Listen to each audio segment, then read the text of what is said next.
Okay, so this is my painted leaves. And you can see there's some areas in here that are not quite filled in.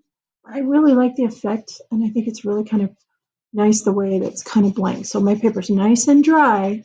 What I did is I transitioned my blue, my purple into my blue, into my green, into my blue, into my purple, because brown can sometimes happen if you've got green and purple combining or too close to each other.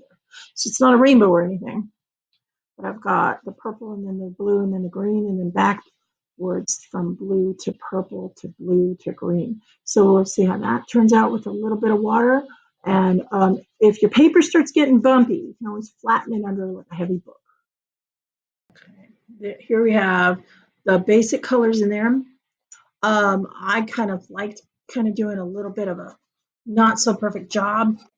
So you can see where the marker just softened up a little bit from the last video.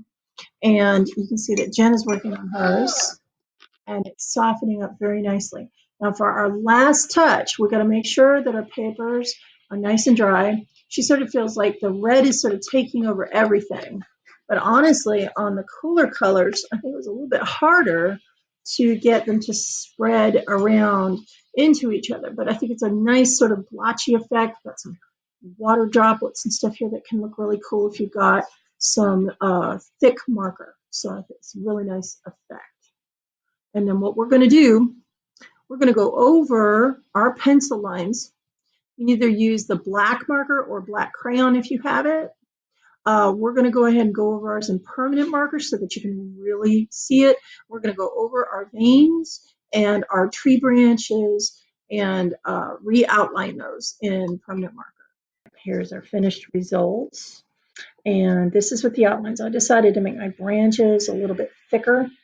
And I went over all my pencil lines that I originally drew in the leaves as well, so that they look a little bit different from the background. So mine's kind of choppy looking. And then if you look at Jenna's, she has the cool color leaves and the warm color background. Hers is a little bit more consistent and blended and soft because she doesn't have as many white areas as I do. I sort of went for a choppier effect because I kind of wanted mine to look like water.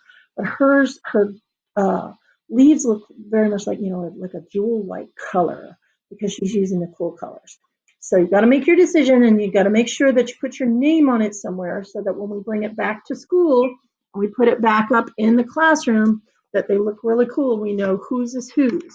So make sure that you save your picture and that your name is somewhere on the back. Do not add the black until the end. You've got to have a nice dry paper to do this. If you do this with your marker before you start and then you add water, you're going to end up with a mess. So make sure that your lovely black lines that you put in here for definition are your last step. Have a great time with your project.